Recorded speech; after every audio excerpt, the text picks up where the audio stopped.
into performance. And with people who understand that spending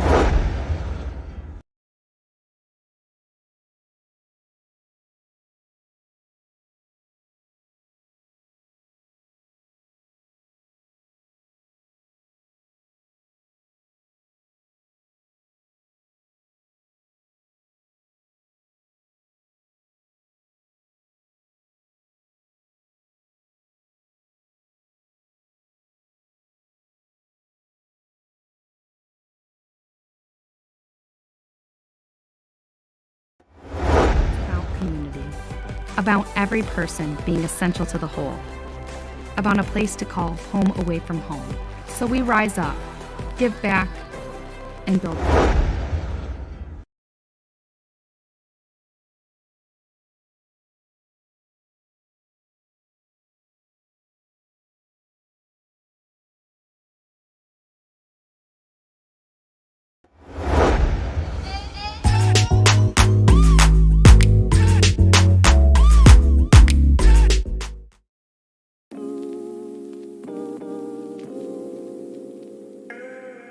Rooted in education and advocacy, LGBT Detroit has been providing safe, brave spaces throughout Southeast Michigan since 1994. LGBT Detroit hosts the world's longest-running Black Pride celebration, Hotter Than July, which will take place virtually this year on Friday, July 23rd through Sunday, July 25th. But don't worry, it's still very hotter than July. This year, Hotter Than July features a candlelight vigil, an art show, the digital picnic featuring Devon Fleming, the virtual ball, and more. During the digital picnic on Saturday, July 24th, DJ Romeo Million and DJ Tony Peoples spin, while 5 local performing and drag artists battle for a chance to win a $500 grand prize. The virtual ball this year features 4 $200 categories and 2 $500 grand prize categories. Interested contestants should visit www.hotterthanjuly.org for more information. Finally, Hotter Than July pauses to celebrate LGBT activists and philanthropists Henry Griggs, Howard Israel, and Robert E. Tate. Watch A Very Hotter Than July live on Facebook and YouTube Friday, July 23rd through Sunday, July 25th.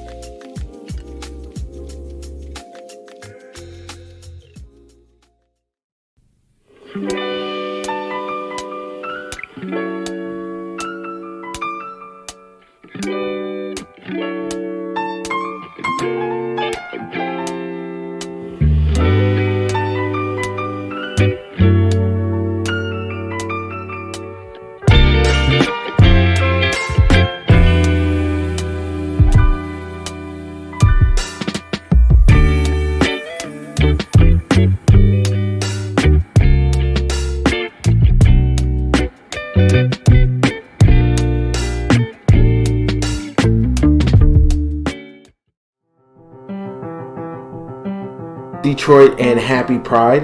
My name is Darius Kemp. I am the head of equity and community change for ease.com, one of the nation's largest cannabis retailers doing straight from dispensary to your doorstep delivery of cannabis products. And we're very excited to know that we'll be coming to Michigan very, very soon. Also, as a member of the LGBTQ community and a founding father of Onyx Northwest here in California, I want to give a quick shout out to my brothers in the Midwest Onyx chapter and our pearls and our sister pearls in the region as well. LGBTQ Detroit is one of the nation's largest LGBTQ organizations that is Black founded. And also, Hotter Than July has been going on for more than 25 years. So Ease is very excited, and we are very happy to be sponsoring all the amazing work that you all are doing out there in Detroit and throughout the Michigan region. So from everyone here at Ease, we want to say have a very safe and a happy Pride.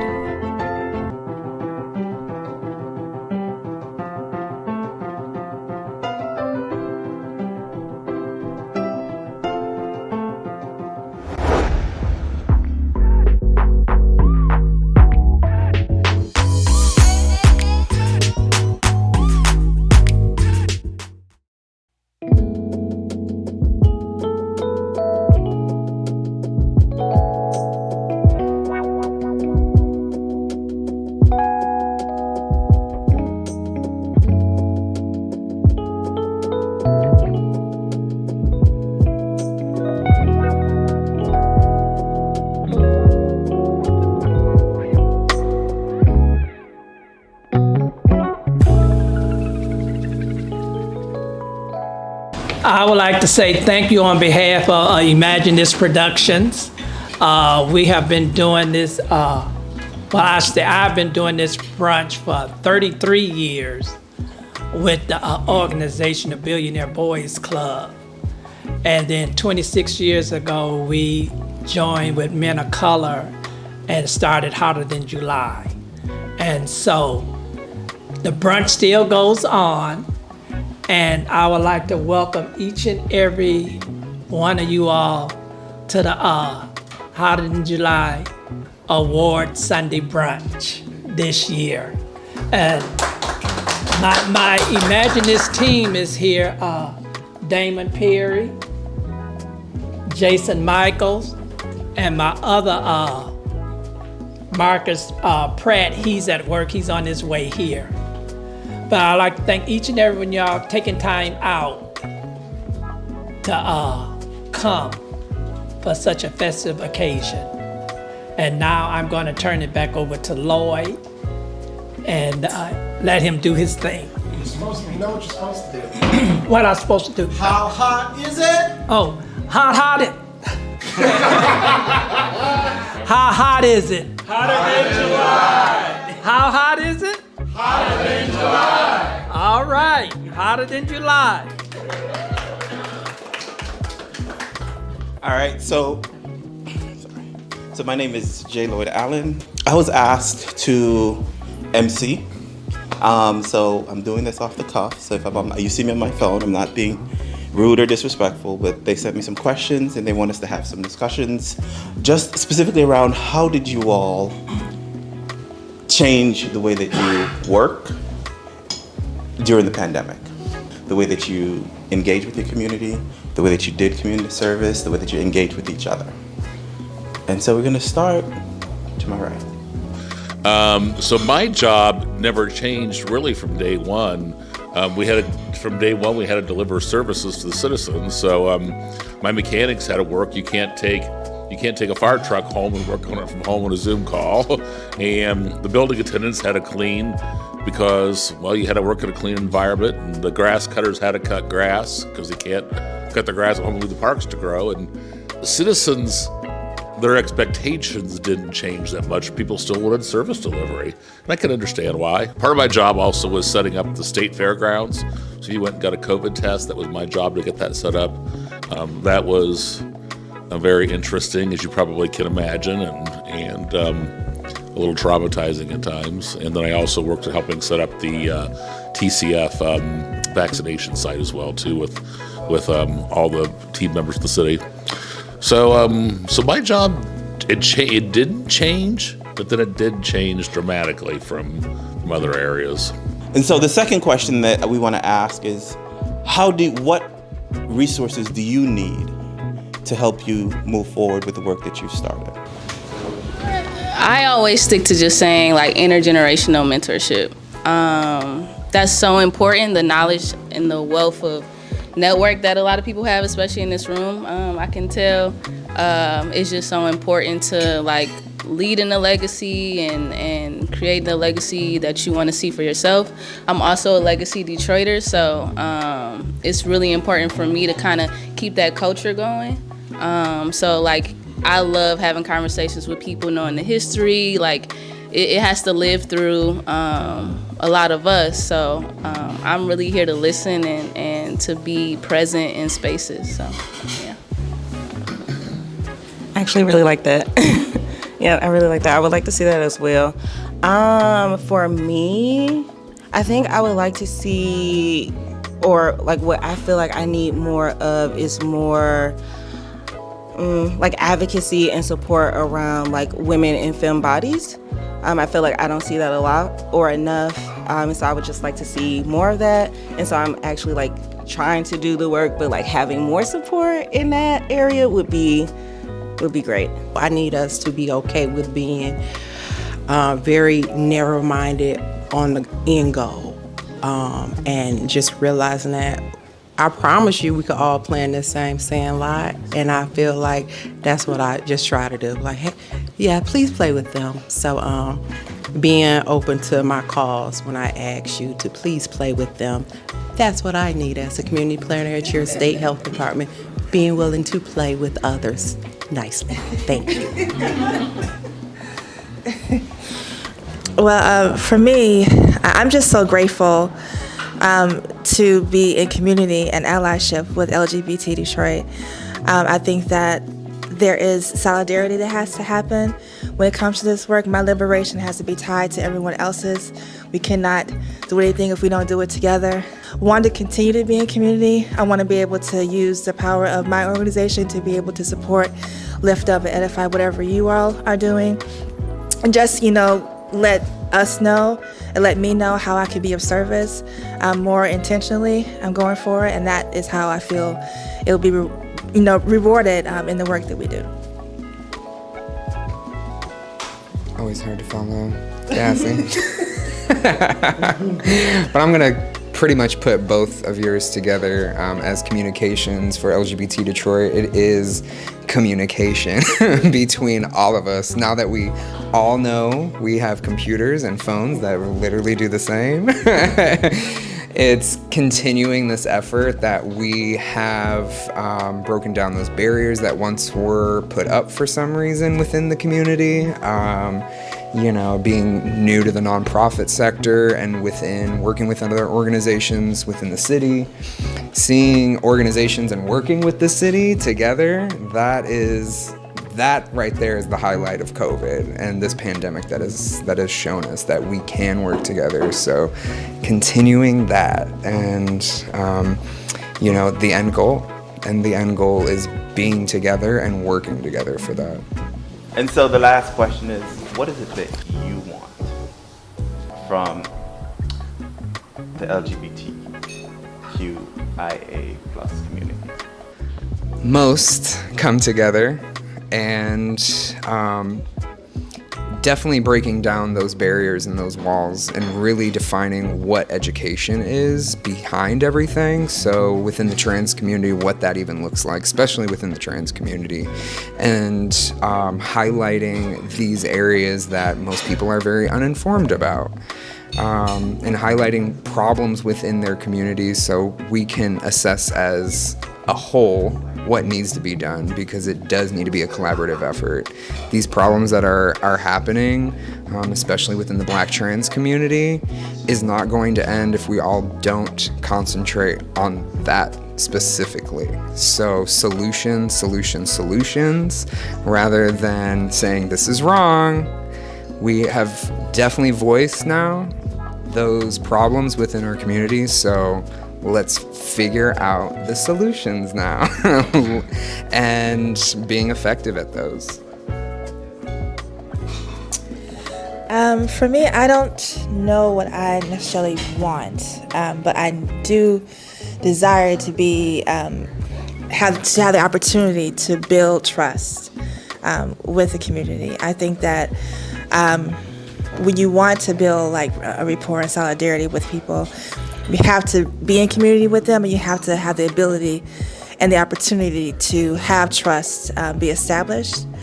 And so there is, for good reason, some hesitation when it comes to people who are outside of the community who don't center them and center the needs, especially for Black trans women. And I think that a lot of more, conversation has to happen, but also the opportunity to be of service. So I just would like and desire more opportunities. I don't need anything from the community. They've given to me enough. I just think that I need to be of service more, and I want to have the opportunity to do so. I think I would have to echo, honestly, both your thoughts, because, I think it would be kind of selfish for me to say what I want. There's a lot of things I would desire for the community, like safety, just overall wellness, and just for opportunities to continue to be created for success to be in this community. That's what I would love to see. But I think back to the start of the pandemic when we have all the virtual settings and it was a whole campaign together but apart. If that was the mindset, be focused on your individual needs, don't diminish them, but understand it's always gonna be strength in numbers. And just continue to work and just know that everybody's need is valid and important.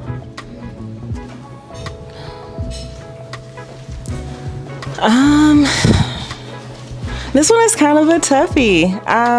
What I appreciate the most about our community is how expansive gender expression is. And so while I understand to your point that everybody has their own community and own individual identities, I would love to see more people come together outside of just Pride. So outside of just this 1 month out the year, we all just come together and love on each other and build community and just be together. And I just want that mostly, yeah. And also just check your straight friends. That's the check your straight friends. Okay. This is the last portion of our brunch today, and we're very excited to honor three very important people to the company. And so let's go ahead and get started. I'll start with the first one. The Cornelius Wilson Community Service Award is named in honor of Men of Color founder and community advocate Cornelius Wilson. This is awarded for exemplary service to Black and Brown LGBT+ communities. This year's awardee, Cassie Jones McBride, serves as the Black Organizing Program Manager with Planned Parenthood. Cassie has been a friend and great ally to LGBT Detroit and to the local LGBT+ community. Recently, throughout the pandemic, Cassie continued to organize around issues impacting Black women and assisted in the development of Hotter Than July's sister Pride event, Cold as Hell. Cassie, thank you so much for your service to the community. We love you. Come get your award.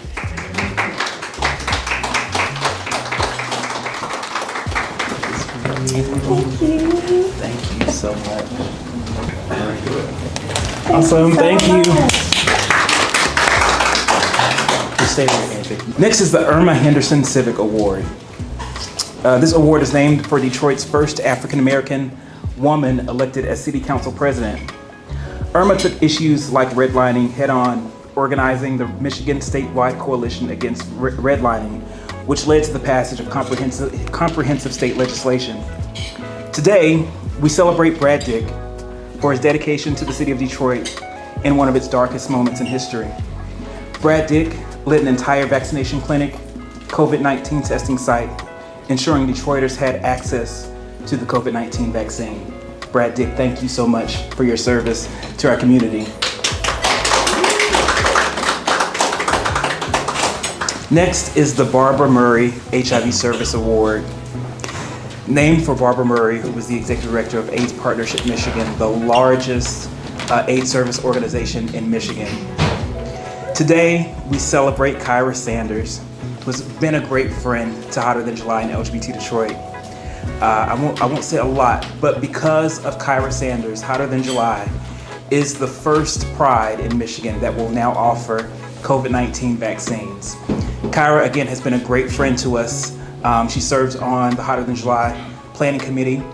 And my first year here, Kyra assisted LGBT Detroit in embarking on a statewide tour, educating Michiganders on the update to the HIV criminalization law here in Detroit. With her help, her department, we raised $30,000 and made 5 stops throughout the state to educate Michiganders on the updated bill. Kyra, thank you so much for your support. We love you. So again, we'd like to thank everyone for coming out as we make an attempt to still provide a Black Pride in the safest way possible. Again, thanks to Brad Dick and his work. Detroiters are getting vaccinated. The vaccination rates are coming up. And so we appreciate you for feeling comfortable enough to come and celebrate with us. And so this will be aired on July 25th at 6 p.m. The Hotter Than July brunch does continue its 26th year on that date. And so thank you so much. Have a great night. And that's all I have. Thank you.